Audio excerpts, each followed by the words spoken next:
Hey everyone, welcome to this week's episode of Grow Wealthy Grooming. I am your host, as always, River Lee, the founder of the Savvy Groomer, where I teach pet professionals how to make profit with their passion. So today's topic is going to be all about the groomer drought. Now, if you are living under a rock, you probably haven't realized that there is a huge shortage of pet groomers. We need more of them.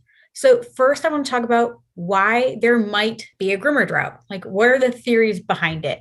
And I personally have come up with 3 different theories to why I think that we are lacking groomers. Number one, is COVID let a lot of groomers that were on the fence about closing their business go ahead and close, retire, go into a new career field, or decide to stay home with their children. A lot of people have to homeschool their kids now.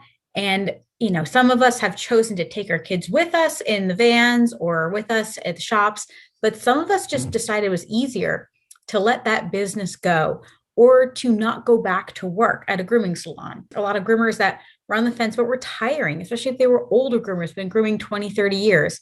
It's not safe for them to be in grooming salons if they're in their 50s, 60s, or they're high risk. So that is one theory. Another theory is new businesses. There have been so many groomers that were on unemployment and they decided to open their own business. Some of these groomers were asked to only come back part-time because don't forget, COVID's been going on for a year now. So a lot of these groomers in March or April, they figured they were going to be unemployment for a few months, or if they were illegal 1099 groomers, they were, asked to either go down to part-time or things like that. And a lot of them felt like they need to make a decision. And because we honestly didn't know how long this is going to last. We still don't know how long it's going to last. So they decided to go ahead and go out on their own. Let's be honest here, mobile has exploded and house-based salons have exploded. All of those employees that should be going back into shops or should be going into a new shop have their own businesses. They decided to strike out on their own. And my third theory is grooming schools were shut down. Petco and PetSmart have been closed. Some of them are even still closed in most states and many states. And if you think about all of the groomers Petco and PetSmart alone create every year countrywide, that could be depleted. And now without these corporate salons creating new groomers and in-person training, either by us training our staff or grooming schools, we're going to have a massive shortage. If you think about all those grooming schools that are producing maybe only 10 or 20 groomers every quarter, that's still like 40, 50 groomers that are created from one school. If you think about that countrywide, even if a Petco or PetSmart only creates 2 groomers a year per shop, there are hundreds of them throughout the country. So I think those are the 3 main reasons that we are seeing a groomer shortage. What do you guys think? Do you think that it's because of those things? Do you think it's something else? For me, I think those are the top 3 things. You might be saying, okay, well, who cares why it's happening?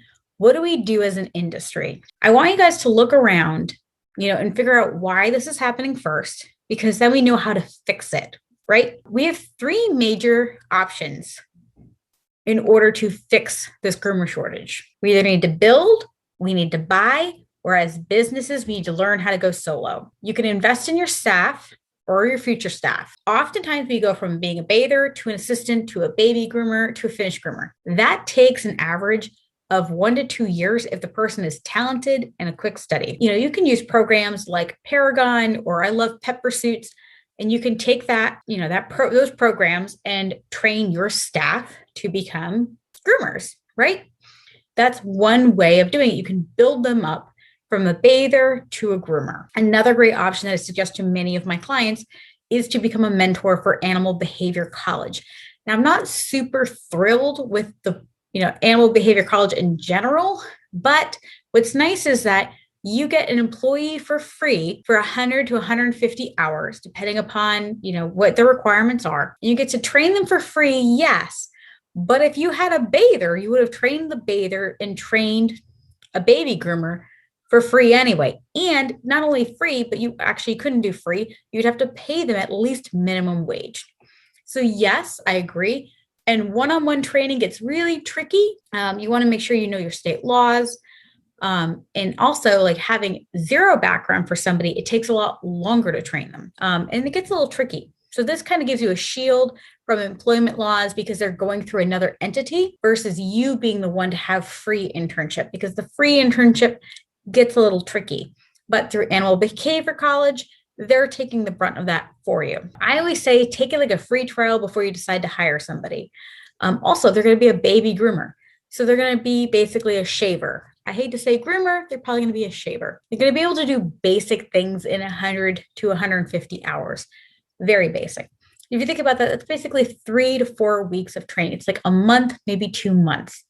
And we know it's going to take at least a year minimum, unless if you're incredibly talented. And some people are. Some people are just this magic groomers that are amazing. It's going to take a while for them to become any good. A lot of times what I suggest is get some from ABC and then hire them hourly and continue to invest in them and train in them and build them up to become your ideal groomer.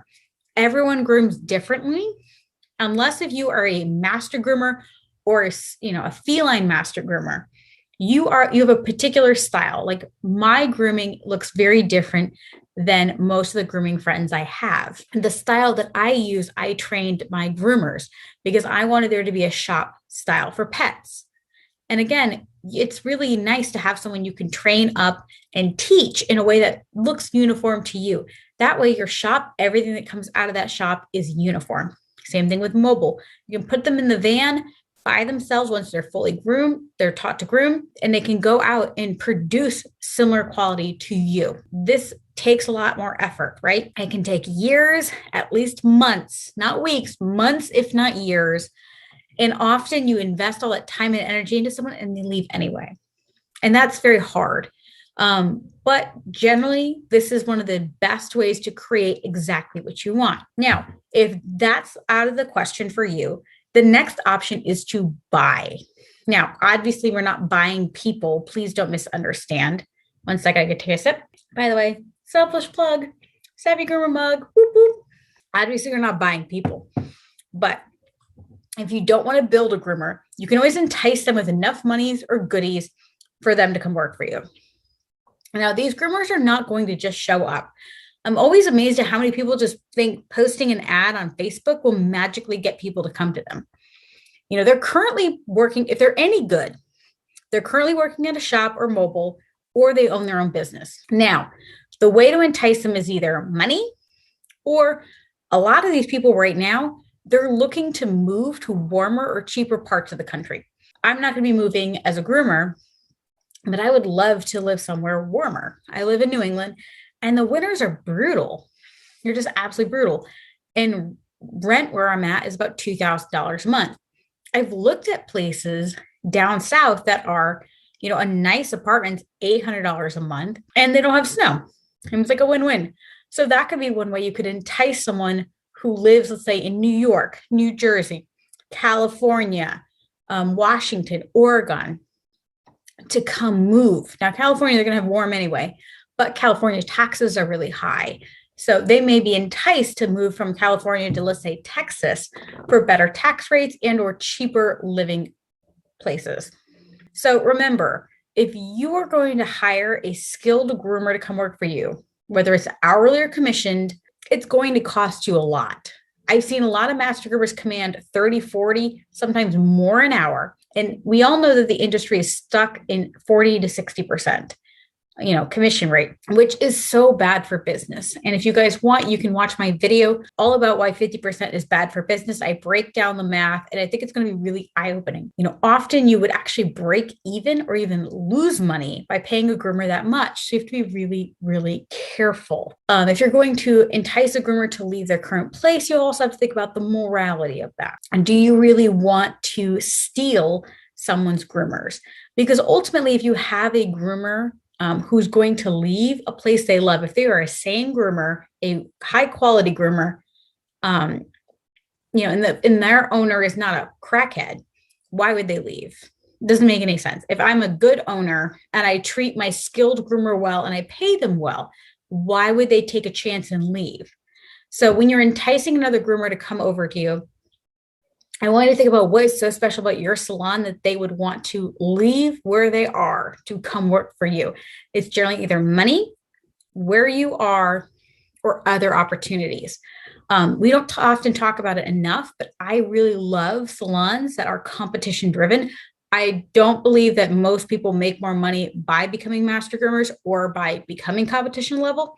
However, I do think that there are a lot of hungry groomers who want to become better.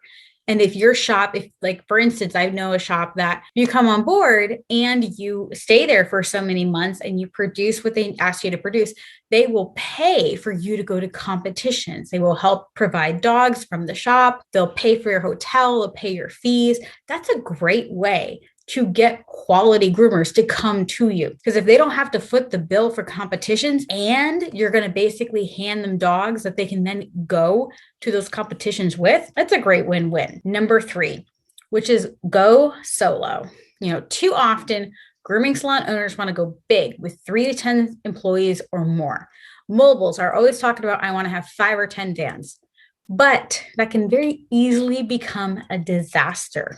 At that stage, you're a manager. You are not a groomer. So you need to ask yourself, do you want to groom or do you want to manage? If your heart is telling you that you'd rather wrangle dogs than employees, consider going solo. Having a niche, marketing well, and setting up your prices high will help you build a business that you love that is effortless. I personally specialize in grooming very niche businesses. It's my passion. You guys know that I was Feli exclusive mobile, which is super niche. I love membership models. I love holistic businesses.